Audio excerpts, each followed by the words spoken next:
নমস্কার, আমি স্নেহা চট্টরাজ আবার আপনাদের সামনে নতুন পাঠ পর্ব নিয়ে চলে এসেছি। ভালো লাগলে লাইক, কমেন্ট, শেয়ার করতে একদমই ভুলবেন না। চলুন রাম ও নারায়ণের রামকে স্মরণ করে আজকের পাঠ পর্বটি শুরু করা যাক।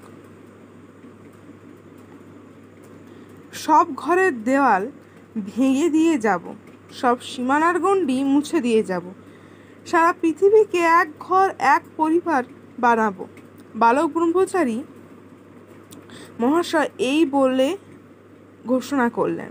তার আবির্ভাবের মূল উদ্দেশ্যটি তিনি এই ছোট ভাষা দিয়ে বুঝিয়ে দিচ্ছেন।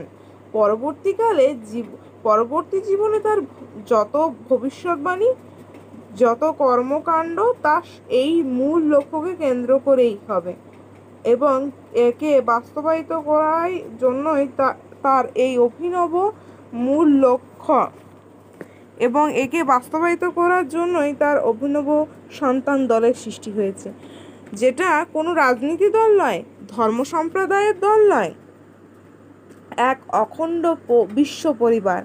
পৃথিবীর গর্ভজাত সব সন্তানকে নিয়েই আমরা এই সন্তান দল, সন্তান পরিবার, অখণ্ড বিশ্ব পরিবার, খণ্ড জাতি, খণ্ড ধর্ম আমি রাখবো না। সারা পৃথিবীকে এক ধর্ম করে, এক জাতি করে দিয়ে যাব। এক নীতি হবে, এক সমাজ ব্যবস্থা হবে, রাষ্ট্র ব্যবস্থার প্রবর্তন করে আমি যাব। যদি প্রয়োজন হয় পৃথিবীর 10 আনা লোক খতম করতে হয় তাও করব, তবু এই দলবাজি, সম্প্রদায়বাজি আমি রাখতে পারবো না। এই পৃথিবীর পাঠশালাকে আমি ইউনিভার্সিটির মাত্রায় বেঁধে দিয়ে যাব, এমন মাত্রায় বেঁধে দিয়ে যাব যেখানে যেই জন্মাবে সেই সিদ্ধি, মুক্তি, নির্বাণের মাত্রা নিয়েই জন্মাবে। এমনকি আগামী 50 বছরের মধ্যে এখানে কোনো মহান অবতারকে গুরুগিরি করতে, মাস্টারি করতে আসতে হবে না। আমি ভগবান, অবতার সাজতে আসিনি। আমি হিন্দু নই, মুসলমানও নই, খ্রিস্টানও নই। আমি সন্তান, এই পৃথিবীর গর্ভজাত সন্তান। আমার ধর্ম জীব ধর্ম। নেতাজি জীবিত ছিলেন। নেতাজি ফিরে আসবে নেতার বেশে। তার প্রতি এই বিশ্বাসঘাতকতা করা হয়েছে এবং আজও করা হচ্ছে। দেশবাসী যেদিন জানবে তাদের মাথায় খুন চাপবে, আর যাদের ফটো দেওয়ালে টাঙানো ফুলমালা, ধূপচন্দন দিয়ে সেই সব ফটো দেওয়াল থেকে নামাবে, থুতু দেবে, ডাস্টবিনে ফেলবে। এর আগে ঘরোয়া আলাপ ও খোলা ময়দানে বিভিন্ন পরিস্থিতিতে এর আগে অসংখ্যবার ঘোষণা করেছেন নেতাজি জীবিত। সেই সদূর অতীতে 1945 খ্রিস্টাব্দে আগস্টে সারা বিশ্বব্যাপী যখন প্রচার করে গেল, তাই হইতে প্লেন ক্র্যাশ হয়েছে, নেতাজি মারা গেছেন, তখন ঢাকায় ভক্তদের জোরালো ভাষা জানা ক্র্যাশে নেতাজি মারা গেছেন। তখন ঢাকার ভক্তদের জোরালো ভাষায় জানান দিলেন প্লেন ক্র্যাশ হয়নি, প্লেন ক্র্যাশে নেতাজি মারা যায়নি। এর একটা বিরাট পরিকল্পনা হলো। সবাইকে সমর্থন করার জন্য প্লেন ক্র্যাশের গল্প বানিয়ে ও পালিয়ে গেছে। কিন্তু এর আগেও 1941 সালে ঢাকা কোর্টের পাশ দিয়ে ফিটন গাড়িতে যেতে যেতে সঙ্গের শিষ্য রবি ঘোষকে বলেছিলেন, জানিস রবি, সুভাষ বোসের ব্যাপারে পুলিশ একেবারে মিথ্যা মামলায় আমাকে কোর্টে হাজির করবে। 1969 সালে সন্তান দলের মানসিক পত্রিকায় এক সংখ্যায় হেডিং দিলেন, নেতাজিকে ফিরিয়ে আনা হোক। তৎক্ষণাৎ ভারতের রাষ্ট্রপতির উদ্দেশ্যে এই দাবি জানিয়ে লিখলেন, নেতাজি জীবিত।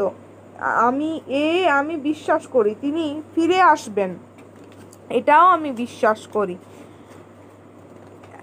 ধরুন এটা আমি মনে প্রাণে চাই। দেশের হয়ে, দেশবাসীর হয়ে রাষ্ট্রপতির কাছে দাবি জানাচ্ছি, নেতাজিকে ফিরিয়ে আনা হোক। দেশের এই উত্তপ্ত দুর্দিনে নেতাজিকে পেলে একদিন দেশ শীতল হয়ে যাবে। হ্যাঁ, হিন্দু মুসলমানের বিভেদ আর থাকবে না। ভারত পাকিস্তান এক হয়ে যাবে, সবার সমস্যার সমাধান হয়ে যাবে। তাই বহু নির্যাতন সহ্য করেও আমি বারবার তাকে ফিরিয়ে আনার কথা বলছি। নিজেকে অপমানের চরম সীমানায় নামিয়ে তোমাদের দৃষ্টি আকর্ষণ করতে আমার কথা বলছি না। একথা সফলতা না আসার পর্যন্ত এই প্রচেষ্টা আমার চলবে। মাথায় আমাকে ঘুমোতে হবে। দূর অতীত 1941 সালে দ্বিতীয় বিশ্বযুদ্ধ চলছে, ধ্বংসাত্মকাণ্ড হচ্ছে। ঠাকুর তখন ঢাকায়। ভক্তরা প্রশ্ন করলেন, ঠাকুর, বিশ্বযুদ্ধ চলছে, ধ্বংসকাণ্ড হচ্ছে, এতদিন এই যুদ্ধ চলবে? ঠাকুর বললেন, সামান্য ক্ষয়ক্ষতির মধ্যে দিয়ে হচ্ছে। অনেক দিন কতদিন? এইটুকু দিন যুদ্ধ চলবে। এরপর আর একটা বিরাট যুদ্ধ আসছে, প্রচণ্ড ধ্বংসাত্মক হবে। সেটাই হবে পৃথিবীর শেষ যুদ্ধ। তারপর পৃথিবীর শান্তি নেমে আসবে। প্রায়ই বলতেন এইসব কথা। 10 আনা 6 আনা করে ছাড়বো। পৃথিবীর 10 আনা লোক যদি খতম করতে হয় তাও করব। প্রয়োজনে প্রকৃতিকে দিয়ে বিপ্লব ঘটাবো। তবু এই দলবাজি সম্প্রদায়বাজি আমি রাখতে দেব না। 18 দিন ধরে কুরুক্ষেত্রে 18 দিন হয়ে কুরুক্ষেত্রে লড়াই হয়েছিল। মহাভারত পড়েছ? একেবারে কুরুক্ষেত্রের 7 দিনেই শেষ হয়ে যাবে। একদিনের জন্য হলেও ভারত বিদেশি রাষ্ট্রের অধিকার করে যাবে। দেশের এই সমস্ত অসহায় অবস্থায় নেতাজির সঙ্গে 2 বাংলা এক হবে। ক্ষত অঙ্গ জোড়া লাগবে। তারপরে হবে অখণ্ড ভারত। হ্যাঁ, দক্ষিণ পূর্ব এশিয়ার কোনো এক রাষ্ট্র থেকে নেতাজি রেডিও ব্রডকাস্ট থেকে দেশবাসীর উদ্দেশ্যে আশ্বাসের বাণী শোনাচ্ছিলেন। পরমপিতার কথা, নেতাজির শক্তি সাধনার সিদ্ধ। সেই সিদ্ধ পুরুষের ভবিষ্যৎবাণী ও জন্মসিদ্ধ বালক ব্রহ্মচারী মহারাজের ভবিষ্যৎবাণী মিলিত লক্ষণীয় আগামী বিশ্বের রূপরেখা। নেতাজি রহস্য বিশাল, বিস্তৃতি আর তার পরিসর বছরের পর বছর অতিক্রান্ত, কমিশনের পর কমিশন, গবেষণার পর গবেষণা, কত মত, কত যুক্তি বিচার, পরস্পর বিরোধী কত বক্তব্য, মীমাংসা যত কেউ দিতে পারল না, সেখানে ছোট একটি কথা সব রহস্য সমাধান করে দিয়ে রেখেছেন বালক ব্রহ্মচারী মহারাজ। নেতাজি জীবিত, নেতাজি ফিরে আসবে নেতার বেশে। কত কিছু বলে দিয়ে গেল। আজ এ পর্যন্তই। পরবর্তী পাঠ পর্ব খুব শীঘ্রই আসছে। লাইক, কমেন্ট, শেয়ার করতে একদমই ভুলবেন না।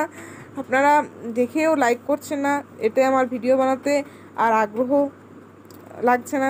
প্লিজ লাইক করতে একদমই ভুলবেন না। চলুন, আজ এ পর্যন্তই। নমস্কার।